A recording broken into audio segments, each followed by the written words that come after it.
Hello success candidates. मैं यहाँ पर आपको सक्सेस कैंडिडेट कह रहा हूँ। उम्मीद है आप लोगों का पक्के में सिलेक्शन होगा।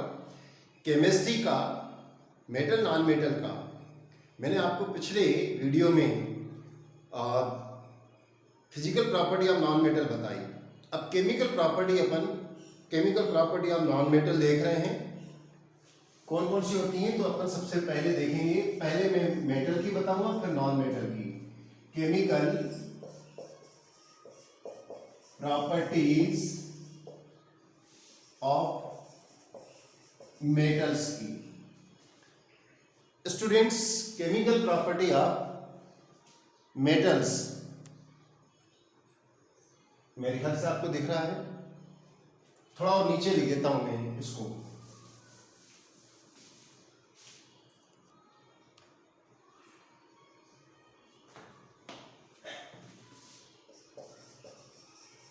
Chemical properties of metals. Friends, यह केमिकल प्रॉपर्टीज वाला मेटल और नॉन मेटल वाला टॉपिक थोड़ा बड़ा है, किंतु क्वेश्चन लगभग यहां से बहुत सारे पूछे जाते हैं। अब आपको इसलिए इसको मैं दो पार्ट में बनाऊंगा। केमिकल प्रॉपर्टी क्या होता है कि सिंपल क्वेश्चन तो हर कोई पढ़ लेता है, किंतु एग्जाम में बहुत डीपली पूछा जाता है, इसलिए आपको इसका थोड़ा डीपली का ध्यान रखना चाहिए। तो सबसे पहले तो यह है कि ये जो केमिकल प्रॉपर्टीज हैं वो होती क्यों हैं, मेटल क्यों केमिकल प्रॉपर्टीज बताते हैं। अगर मेटल जो केमिकल प्रॉपर्टी बताते हैं वो नॉन मेटल से केमिकल प्रॉपर्टी से डिफरेंस कैसे होती हैं, तो वन वर्ड में आंसर यह है, ड्यू टू द आयनाइजेशन।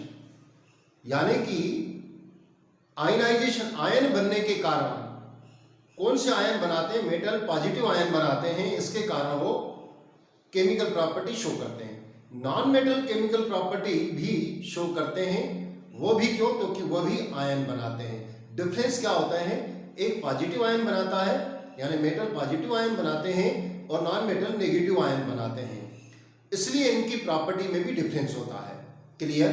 अगर सिंपल वर्ड में बोला जाए कि all metals donate their electron या loss their electron to form positive ion, such type of the ionization give the certain chemical property of metals. मैं इसको पूरा हिंदी में बोल रहा हूं। धातुएं रासायनिक गुण इसलिए प्रदर्शित करती हैं क्योंकि वह इलेक्ट्रॉनों को त्याग कर धन आयन बनाती हैं। धातुओं और अधातुओं के रासायनिक गुण में अंतर का कारण यह है कि अधातुएं ऋण आयन बनाती हैं जबकि धातुएं धनायन बनाती हैं। इन दोनों के धनायनों और ऋणायन में जो अंतर होता है उसी के कारण इन दोनों की रासायनिक गुणों में अंतर होता है। अब अपन यहाँ पर जो केमिकल प्रॉपर्टी ऑफ मेटल यानी धातुओं के रासायनिक गुण कितने देखेंगे उसको अपन देख लेते हैं। जनरली जो सिंपल जनरल नॉलेज के हिसाब से देखा जाता है अपन उनके बारे में बात करेंगे। सबसे पहले अपन करेंगे रिएक्ट्स विथ धातु है ना, रिएक्ट्स विथ ऑक्सीजन कर देता हूं। पहला ऑक्सीजन कर देता हूं, दूसरा रिएक्ट्स विथ एसिड कर देता हूं, एसिड से रिएक्ट्स विथ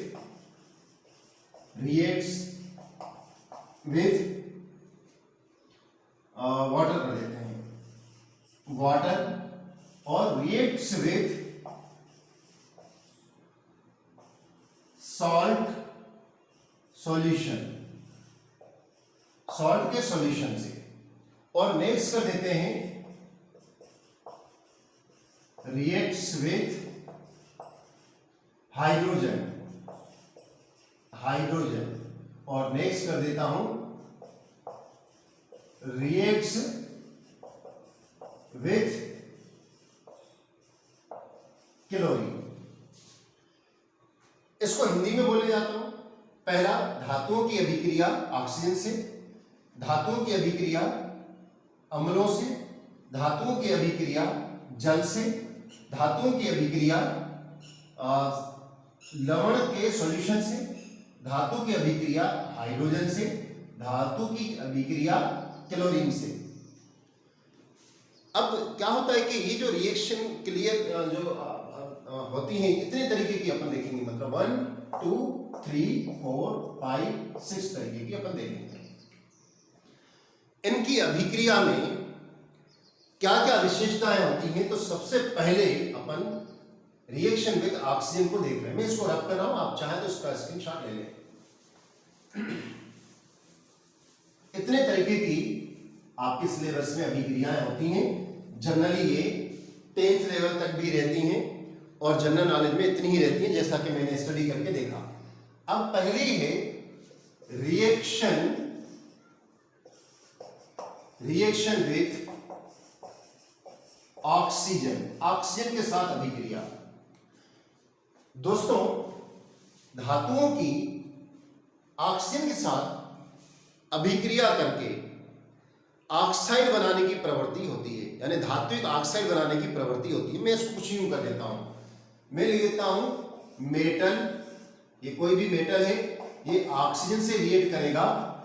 एक बात याद रखिएगा, धातुएं जब ऑक्सीजन से रिएक्ट करती हैं तो क्षारीय धात्विक ऑक्साइड बनाती है। पूरा इंग्लिश में बोल रहा हूं। Metal react with oxygen to form basic oxide. ये बेसिक ऑक्साइड बनाती है। जैसे मैं यूं बना देता हूं, MO भी हो सकता है, या लिख देता हूं metallic oxide. Metallic oxide better रहेगा लिखना, ठीक है ना। मेटेलिक ऑक्साइड बना देती है।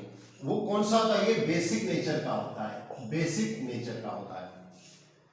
अब बेसिक नेचर का होता है मतलब कि इसमें से कुछ ऑक्साइड तो जल से रिएक्ट करके और बेसिक हाइड्रोक्साइड बनाते हैं। मैं लिख देता हूं, फिर हिंदी में ट्रांसलेट करता हूं। Some of them oxides react with water to form basic oxide. Hindi में इसको बोलेंगे, इनमें से कुछ ऑक्साइड जल से रिएक्ट करके हाइड्रोक्साइड बनाते हैं। अब मैं इसका आपको एग्जांपल दे रहा हूं। एग्जांपल देने के लिए मैं यहां पर लिख देता हूं एग्जांपल। जैसे सोडियम है, ये सोडियम है, आपको मालूम है कि बहुत ज्यादा रिएक्टिव होता है। सोडियम ऑक्सीजन के साथ रिएक्ट करके, सोडियम के टुकड़े को जैसे ही बाहर रखोगे आग पकड़ लेगा। सोडियम ऑक्सीजन से रिएक्ट करके सोडियम ऑक्साइड बनाता है। अब ये सोडियम ऑक्साइड जो बना, यह सोडियम ऑक्साइड को अगर अपन पानी में डाल देंगे, जल में डाल देंगे, वाटर से रिएक्ट करवाएंगे, तो यह क्या बना देगा? मेरे ख्याल से यहां दिख नहीं रहा है आप लोगों को, मैं यहां से रब करने जा रहा हूं ऊपर से। आप लोग प्लीज इस स्क्रीनशॉट ले लें। वैसे मेरा ये आप लोगों से सजेशन है कि मेरी क्लास को अटेंड करते समय आपको कॉपी और पेन लेके बैठना चाहिए। आपको बेटर तरीके से लिखते जाएंगे तो बेटर तरीके से समझ में आता जाएगा। ये है इसका ऑक्साइड, सोडियम ऑक्साइड। क्या करता है ये? ऑक्सीजन से रिएक्ट करके, और ये वाटर से रिएक्ट जब इसको करवा दिया जाता है, यानी कि इसका जो व्हाइट पाउडर बनता है। आप सोडियम के पीस को लैब में अगर निकालेंगे, या तो आपने अपनी क्लासों में 12th तक देखा होगा, कॉलेज में भी देखा होगा, सोडियम के टुकड़े को छोड़ दो, वो जलने लगता है, आप उसको अलग से रख दो, या सोडियम के टुकड़े को उठा के पानी में ही डाल दो, तो भी बात है कि तो ये ऑक्साइड बनता है। ऑक्साइड से ये हाइड्रोक्साइड बना देता है, NaOH बना देता है। ये जो हाइड्रो बैलेंस करना चाहिए तो ये बैलेंस हो गया। देख लो, 2 सोडियम है तो 2 सोडियम है, एक ऑक्सीजन, एक साथ 2 ऑक्सीजन, आगे 2 है तो, और 2 हाइड्रोजन। तो ये क्या बना देता है? ये बेस बना देता है। अब देखो, ये बेसिक हाइड्रोक्साइड बना देता है, हाइड्रोक्साइड। जो स्टूडेंट यूपीएससी की तैयारी कर रहे हैं उनको तो ये सब आना चाहिए, और जो यूपीएससी के अलावा बाकी एग्जाम की तैयारी कर रहे हैं तो उनको बस इतना समझ में आना चाहिए, ये रिएक्शन समझ में आया नहीं आया, उनको इतना समझ में आना चाहिए कि भाई जो धातुएं रहती हैं वो ऑक्सीजन से रिएक्ट करके क्षारीय ऑक्साइड बनाती हैं, जिसको इंग्लिश में बेसिक ऑक्साइड कहते हैं। क्षारीय ऑक्साइड बनाते हैं, इतना सफिशिएंट है उनके लिए। और जो मैंने कहा कि यूपीएससी की तैयारी करें उनको सब आना चाहिए। यहाँ Na2 क्यों आया, अगर आपको समझना है तो मेरी एक और क्लास चालू होगी कुछ समय के बाद, जो मैं लाइव क्लास चालू करूंगा। जब लाइव क्लास चालू करूंगा वो फ्री ऑफ कॉस्ट होगी, आप उसको अटेंड करिएगा और वहां पर मैं इसको डिटेल अलग से आपको एक्सप्लेन करूंगा कि N2 क्यों लगाया। जैसे एक और एग्जांपल दे रहा हूं कि मैग्नीशियम के रिबन, एक और एग्जांपल अपन देख लेते हैं, उसको देखिए तो उससे आपको और समझ में आएगा। मैग्नीशियम का रिबन होता है, मैं आपको वो भी बता देता हूं। मैग्नीशियम का रिबन O2 से हीट करके और ये बना देगा MgO। मैग्नीशियम के मेटल होती है, उसको अगर अपन ऑक्सीजन से रीड करवाते हैं तो अब ऑक्सीजन से ऐसे रीड नहीं करता वो कि आपने खुले में छोड़ दिया और ऑक्सीजन से रीड कर दिया। इसको थोड़ा गर्म करना पड़ता है, काफी गर्म करना पड़ता है, हीट करना पड़ता है। गर्म करने पर ये ड्रेजलिंग के साथ, ड्रेजलिंग फ्लेम के साथ, ड्रेजलिंग फ्लेम मतलब जैसे आप अनहार जलाते हो ना, उस अनहार की तरह ये जलता है। तो ड्रेजलिंग फ्लेम के साथ ये जलता है। आप इसको अगर देखना चाहें मैग्नीशियम रिबन को भी और ये कैसे जलती है तो मेरे इसी चैनल पर एक्टिविटी दी हुई है 10th क्लास की एक्टिविटी, 10th क्लास एक्टिविटी 10.1। तो 1.1 एक्टिविटी में आप इसको देख सकते हैं। मैग्नीशियम रिबन की मैंने ये पूरी एक्टिविटी करके बताई है। तो देखो यहाँ पर कौन सा बना N2O और यहाँ पर 2 नहीं लगाया गया है, MgO लगाया गया है। डिटेल मैंने कहा कि मैं बाद में लाइव क्लास में बताऊंगा, किंतु शॉर्ट में यहाँ पर ये बता देता हूँ उनकी वैलेंसी के कारण। जैसे मैग्नीशियम की वैलेंसी प्लस में 2 होती है और ऑक्सीजन की वैलेंसी माइनस में 2 होती है। तो दोस्तों वैलेंसी को कुछ इस तरीके से लिखा जाता है नीचे, फार्मूला बनाने के लिए इसका इसमें मल्टीप्लाई, इसका इसमें मल्टीप्लाई, तो ये Mg2 ये O2, इनको दोनों एक जैसे हैं तो 1-1 हो जाएगा, 1-1 रेशो में, इसलिए MgO रखा। किंतु सोडियम की वैलेंसी यहाँ देखें अपन, सोडियम की वैलेंसी प्लस में 1 होती है, मतलब 1 लिख देते हैं, और ऑक्सीजन की क्योंकि 2 होती है तो ये इधर चला जाएगा, ये इधर चला जाएगा, तो ये N2O लग गया। इस तरीके से ये फार्मूला बनता है।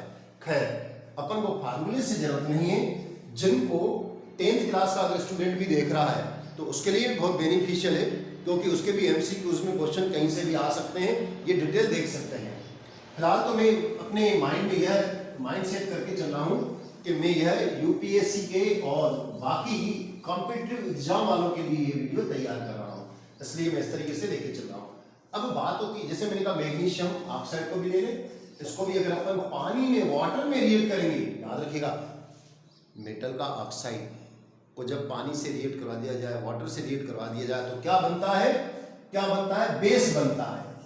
बेस जिसमें भी दोस्तों OH नाम का जुड़ा हुआ हो, ये वाला OH जुड़ा हुआ हो, यानी हाइड्रोक्सी ग्रुप जुड़ा हुआ हो, वो बेस होता है।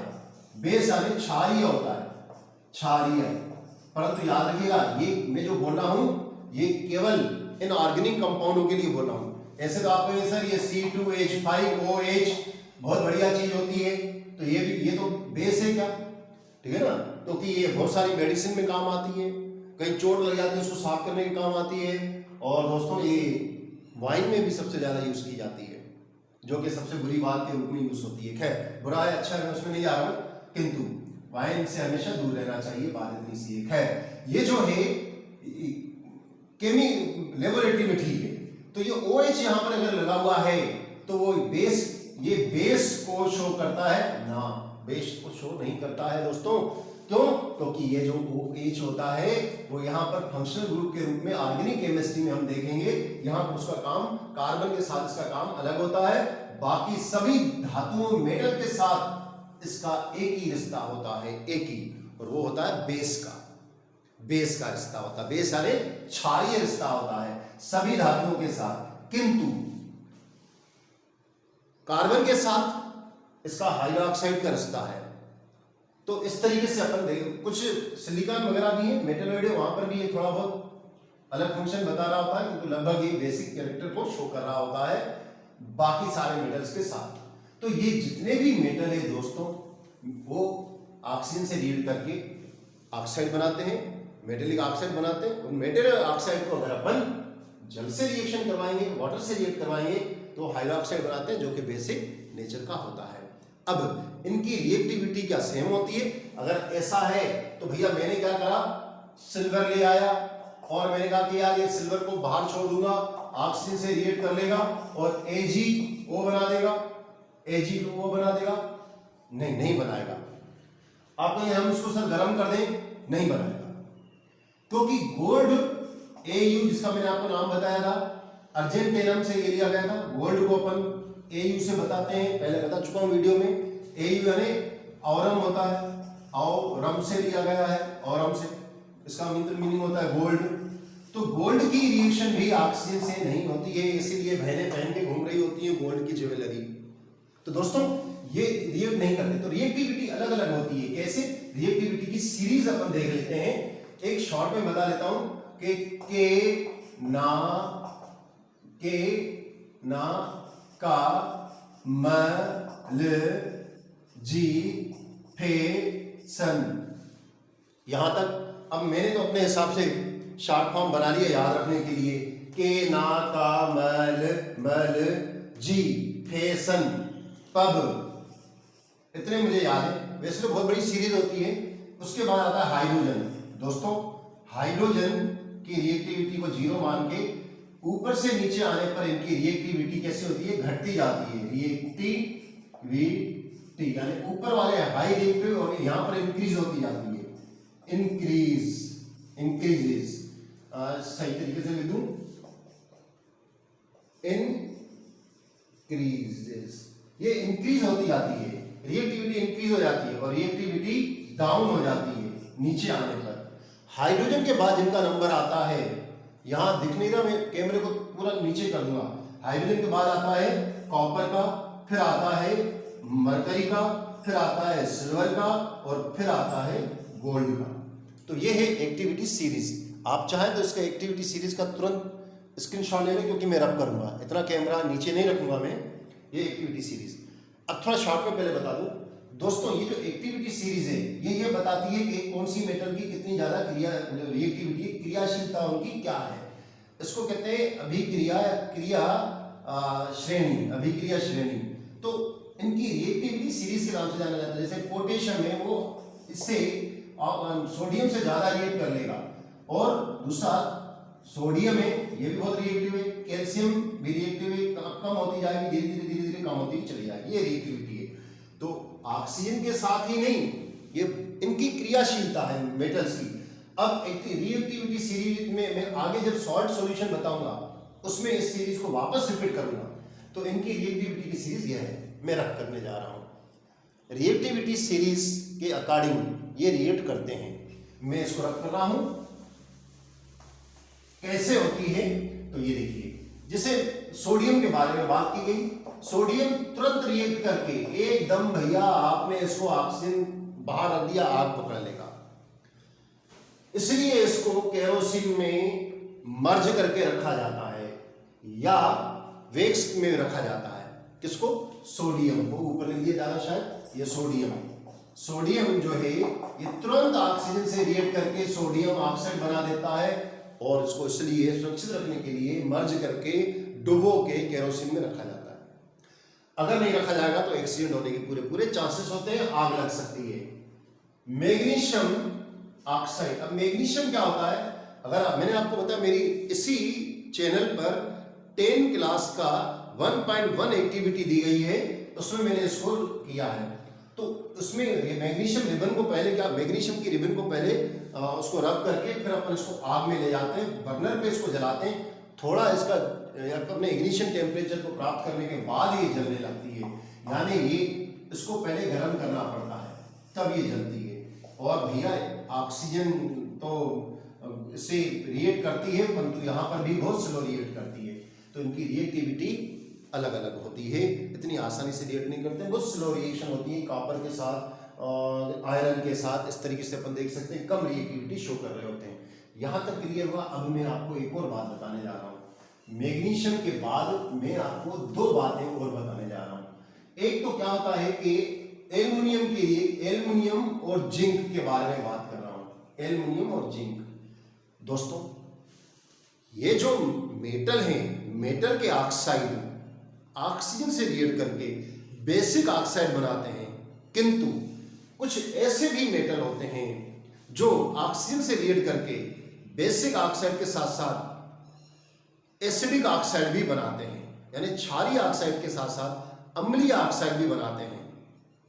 आई repeat in English, some metal react with oxygen to form acidic oxide as well as basic oxide. Such type of the metallic oxide are known as amphoteric, amphoteric oxide. तो हिंदी में उसको उभयधर्मी oxide बनाते हैं। कुछ ऐसी धातुएं होती हैं जो ऑक्सीजन से रिएक्ट करके अम्लीय तथा क्षारीय ऑक्साइड बनाती हैं। ऐसे धातुओं को एम्फीटेरिक धातु या ऑक्साइड को उभयधर्मी ऑक्साइड कहते हैं, एम्फोटेरिक ऑक्साइड कहते हैं। उनके दो एग्जाम्पल हैं। पहले मैं एल्युमिनियम के बारे में बात करता हूँ। ये एल्युमिनियम है, ये ऑक्सीजन से रिएक्ट कर लेती है और बना देती है एल्युमिनियम ऑक्साइड। इसकी वैलेंसी 3 होती है, किसकी? एल्युमिनियम की। रिएक्शन को बैलेंस करने के लिए, क्योंकि ऑक्सीजन 3 है तो यहाँ 2 लगा दिया तो ये हो जाएगा 4, और ऑक्सीजन 6 हो गई तो यहाँ पर 3 लगा देता हूँ। तो ये जो ऑक्साइड बना है इसको एल्यूमिनियम ऑक्साइड कहते हैं, एल्यूमिनियम ऑक्साइड। अब ये बेसिक नेचर का भी है और एसिडिक नेचर का भी है। क्यों? क्योंकि इसकी रिएक्शन, अगर एल्यूमिनियम ऑक्साइड की रिएक्शन आप HCl से करेंगे, यानी अम्ल से करेंगे, मैं यहाँ एसिड लिख देता हूं, एसिड से रिएक्ट करवाएंगे तो मालूम है क्या बनाएंगे? ये बनाएंगे एल्यूमिनियम क्लोराइड बनाएंगे प्लस वाटर बना के बाहर कर देंगे। याद रखिएगा कि जब भी अम्ल क्षार से रिएक्ट करता है तो लवण पानी बनाता है। ये लवण हुआ, ये पानी। अम्ल जब क्षार से, मतलब ये अभी यहाँ पर क्या है? यहाँ पर ये बेस है। अम्ल जब क्षार से रिएक्ट करता है तो लवण, यानी ये है सॉल्ट, लवण और पानी बनाता है। इस अभिक्रिया को अपन उदासीनीकरण की अभिक्रिया,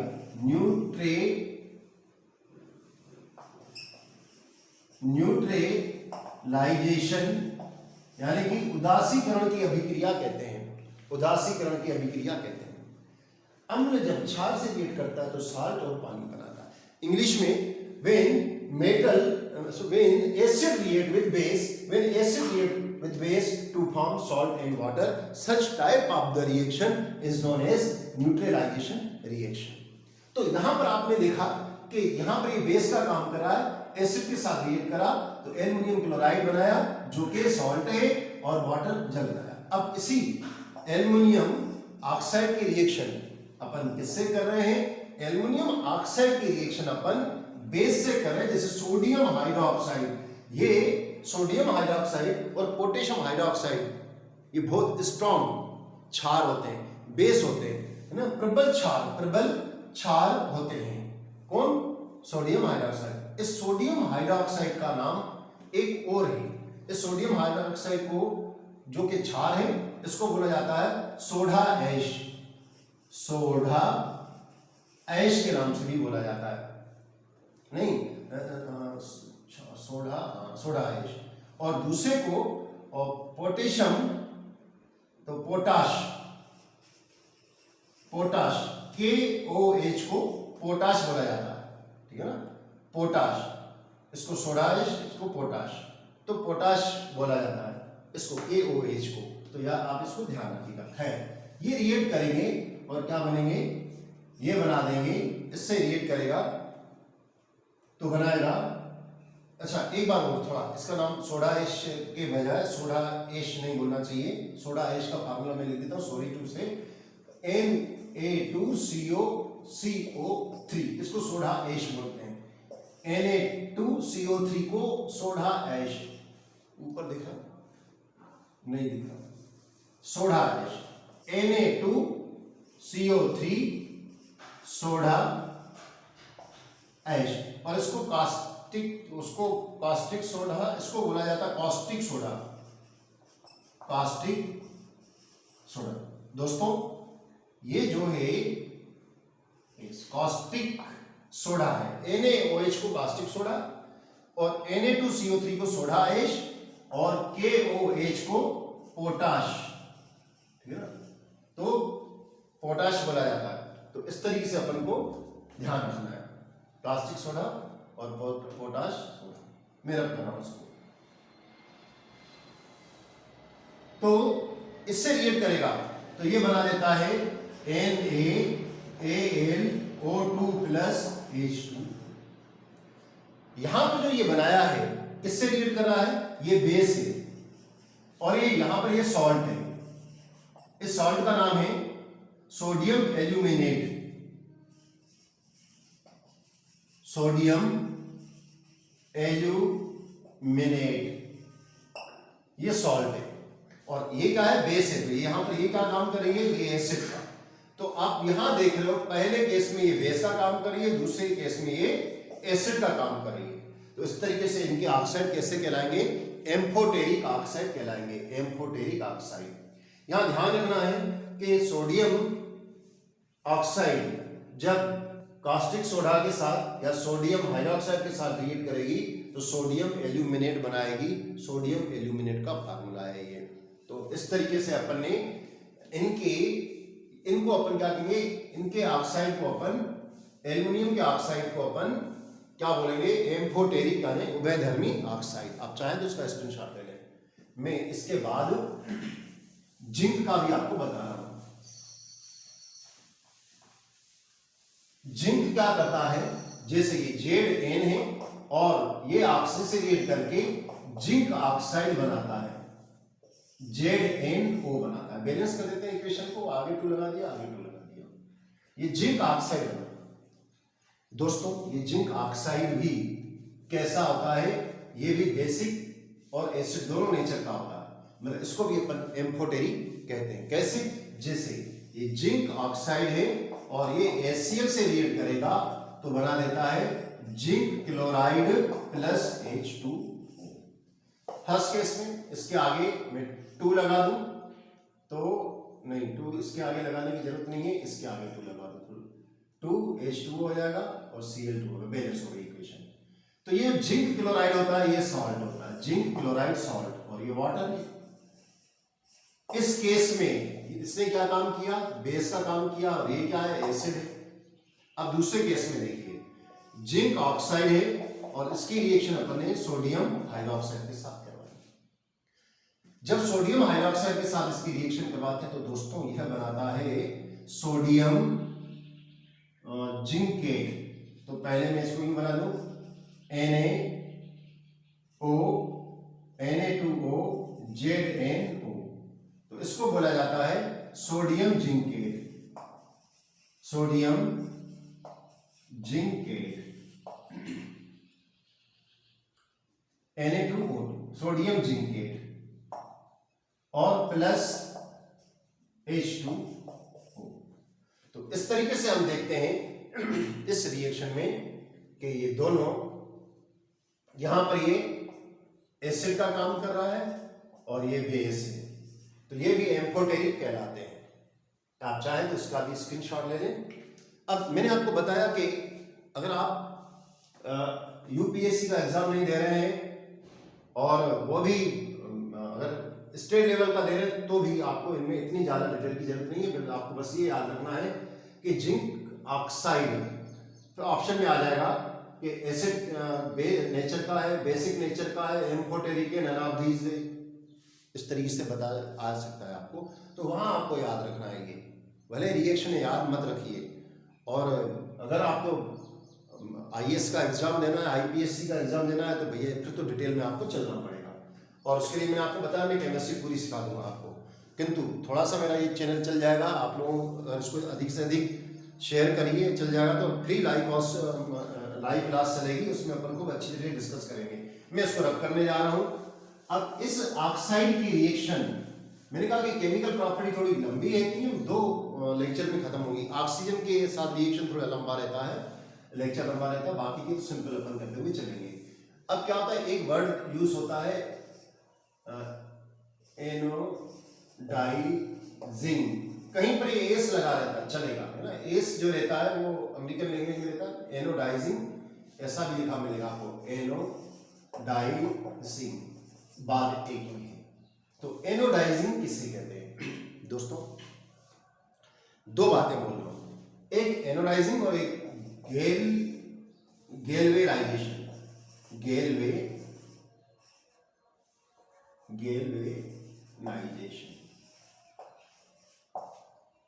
एनोडाइजिंग, ये वर्ड आपको हिंदी में भी यही याद रखना पड़ेगा। गेल्वेनाइजेशन, गेल्वेनीकरण, ये क्या होता है दोस्तों? एल्युमिनियम, मैंने आपको एक कोरोजन ऑफ मेटल बताया था। कोरोजन ऑफ मेटल का मीनिंग यही होता है कि जब आप किसी मेटल के अनपेंटेड मेटल को ओपन एटमॉस्फेयर में रख देते हैं तो वह ओपन एटमॉस्फेयर की गैसेस से और मॉइस्चर से रिएक्ट करके, यानी नमी से रिएक्ट करके नष्ट होने लगती हैं। इस तरीके के मेटल के नष्ट होने को अपन कोरोजन कहते हैं, हिंदी में भी कोरोजन ही कहते हैं। और जब किसी धातु नॉन पेंटिंग यानी कि पेंट नहीं की हुई धातुओं को जब अपन बाहर रखते हैं, वायु में रखते हैं, तो वायु की ऑक्सीजन से, वायु की गैसेस से और ऑक्सीजन से नमी से रिएक्ट करके नष्ट होने लगती है। उसको अपन क्या कहते हैं? कोरोजन कहते हैं। यहाँ लिख देता हूं मैं, कोरोजन कहते हैं। इसमें धातुएं नष्ट होने लगती हैं, किंतु कॉपर जो बाहर हमारे एल्युमिनियम की वायरें लगी रहती है, हाई पोटेंशियल वायरें, उसमें क्या होता है? एल्युमिनियम की वायरें होती हैं, वो भी ऑक्सीजन से रिएक्ट करती हैं। एल्युमिनियम है और उसने ऑक्सीजन से रिएक्ट करा, एल्युमिनियम ऑक्साइड बनाती है। दोस्तों, मैंने आपको एक बात बोली थी, जो फिजिकल प्रॉपर्टी में धातुओं में क्रियाशीलता का जो क्रम था, विद्युत चालकता का जो क्रम था, इलेक्ट्रिक कंडक्टिविटी में मैंने बताया गोल्ड का नंबर 1 पे आता है, फिर सिल्वर आती है और थर्ड नंबर पे कॉपर आता है। फर्स्ट पे आपका सिल्वर आती है कंडक्टिविटी में, दूसरे पर कॉपर आती है, यानी सिल्वर के बाद कॉपर आती है, और थर्ड पे गोल्ड आता है इलेक्ट्रिक कंडक्टिविटी का और हीट की कंडक्टिविटी का। तो क्वेश्चन ये होता है कि भाई सिल्वर की तो हम तारे नहीं लगा सकते, हाई पोटेंशियल वायर है, बाहर नहीं लगा सकते हैं। सेकेंड नंबर पे कॉपर आता है, तो कॉपर की वायर क्यों नहीं लगाई जाती है? तो दोस्तों, कॉपर बहुत तेजी से एटमॉस्फेयर की ऑक्सीजन से रिएक्ट करके नष्ट होने लगता है, और फिर तारे अगर लगा दी जाए तो 2-3 साल में तारे खुद ही गल के नष्ट होकर नीचे आके गिरेंगी और करंट फैल सकता है। तो इसलिए कॉपर की वायर नहीं लगाई जाती है। सिल्वर की लगा नहीं सकते, बहुत कॉस्टली होती है। तो पहले नंबर पे सिल्वर, दूसरे नंबर पे कॉपर, तीसरे नंबर पे गोल्ड, तो गोल्ड की भी वायर नहीं लगाई जा सकती हैं, और चौथे नंबर पे आता है एल्युमिनियम, तो एल्युमिनियम की वायर लगाई जाती है। कॉपर की वायर कहाँ पर लगाई जाती है? घरों में आपने देखा होगा, जो इंसुलेटर चढ़ी हुई वायर रहती है, तो अंदर आपको ब्राउन कलर की वायर दिखाई देगी, वो कॉपर की होती है, घरों में यूज की जाती है, बाहर में यूज की जाती है। तो बाहर एल्युमिनियम की वायर में थोड़ा सा सिल्वर भी मिला दिया जाता है। और एल्युमिनियम की क्या खासियत होती है? ये एनोडाइजिंग जो ना एल्युमिनियम को शो करता है। क्या होता है कि एल्युमिनियम ऑक्सीजन से रिएक्ट करके थिक लेयर बनाता है, थिक लेयर ऑफ ऑक्साइड बना देता है। ये जो थिक लेयर ऑक्साइड जो बनती है, इस थिक लेयर ऑक्साइड बाकी के एल्युमिनियम के नीचे के एल्युमिनियम को प्रोटेक्शन देने का काम करता है। मतलब अब जो ऑक्साइड की लेयर है ना, एल्युमिनियम को फर्दर ऑक्सीजन से रिएक्ट नहीं होने देता है। इस तरीके से एल्युमिनियम का जो ऊपर लेयर बन जाती है ऑक्साइड की, वो नीचे की लेयर को प्रोटेक्शन दे देती है। इस तरीके से एल्युमिनियम लंबे समय तक चलता है बिना नष्ट हुए। उस प्रोसेस को एल्युमिनियम के ऊपर ऑक्सीजन की परत को जमाया जाए, उसे अपन एनोडाइजिंग कहते हैं। उसके लिए क्या किया जाता है? एनोडाइजिंग के लिए क्या किया जाता है? एनोड, एल्युमिनियम का एनोड बनाया जाता है, एल्यूमिनियम एनोड बनाया जाता है। दोस्तों, आपको ध्यान होगा, कहीं ना कहीं आप पढ़ के आए होंगे, ऐसा सेल होता है, इसमें 2 राडें होती हैं, एक कैथोड होता है, एक एनोड होता है। ये पॉजिटिव और नेगेटिव वाले को कैथोड कहते हैं और पॉजिटिव वाले को एनोड कहते हैं। इसको इलेक्ट्रोलाइटिक सेल में, इलेक्ट्रोलाइटिक सेल, देखो 2 तरीके के सेल होते हैं, एक इलेक्ट्रोलाइटिक सेल होता है और एक इलेक्ट्रिक सेल होता है। तो जो इलेक्ट्रोलाइटिक सेल और दूसरा इलेक्ट्रोकेमिकल, एक होता है इलेक्ट्रोलाइटिक और दूसरा इलेक्ट्रिक सेल, एक से एनर्जी प्रोड्यूस की जाती है और एक को एनर्जी दी जाती है।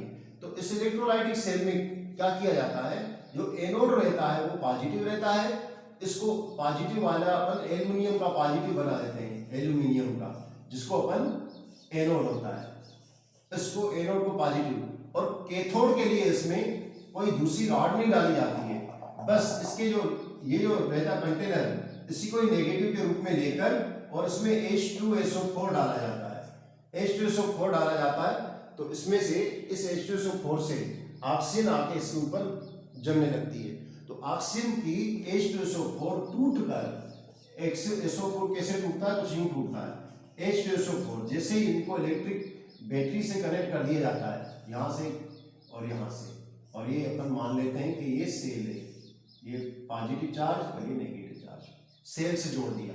तो करंट आने पर क्या हो जाता है, इसका एक्वेशियस सॉल्यूशन होता है, हाइड्रोजन टूट जाता है, 2 हाइड्रोजन आ जाते हैं और सल्फेट के रूप में ये सल्फेट टूट जाता है।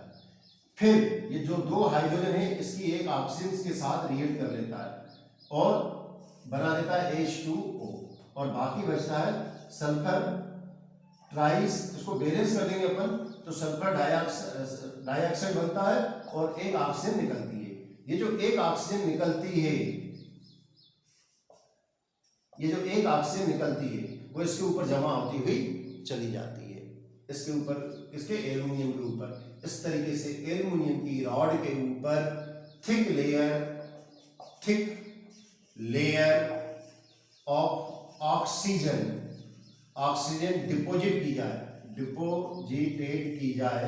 डिपोजिटेड तो उस प्रोसेस को अपन एनोडाइजिंग प्रोसेस कहते हैं। एनोडाइजिंग प्रोसेस क्यों की जाती है, एल्युमिनियम को फर्दर करोजन से बचाने के लिए। अब ये तो था, आप चाहे उसका स्क्रीनशॉट ले लें। अब मैं बोलने जा रहा हूं गैल्वेनाइजेशन में क्या होता है। कई बार क्वेश्चन आता है गैल्वेनाइजेशन में गैलेनियम की परत आयरन के ऊपर चढ़ाई जाती है, या एक तो ऑप्शन में आता है गैल्वेनाइजेशन में आयरन के ऊपर गैलेनियम की परत चढ़ाई जाती है, बी जर्मेनियम की चढ़ाई जाती है, सी जिंक की चढ़ाई जाती है, डी सिल्वर की चढ़ाई जाती है। तो कई लोग उसको ए को सही करके आते हैं, जबकि ए सही नहीं होता है, इसका सी सही है। मतलब गैल्वेनाइजेशन में जिंक की परत चढ़ाई जाती है मेटल के ऊपर, दूसरे मेटल के ऊपर, जनरली आयरन के ऊपर चढ़ाई जाती है। ये गैल्वेनाइजेशन कैसे होता है, गैल्वेनाइजेशन में प्रोसेस बिल्कुल थोड़ी सी अलग होती है। उसमें क्या किया जाता है, गैल्वेनाइजेशन में एक आयरन की रॉड ली जाती है या आयरन की चादर ले ली जाती है। आयरन की चादर को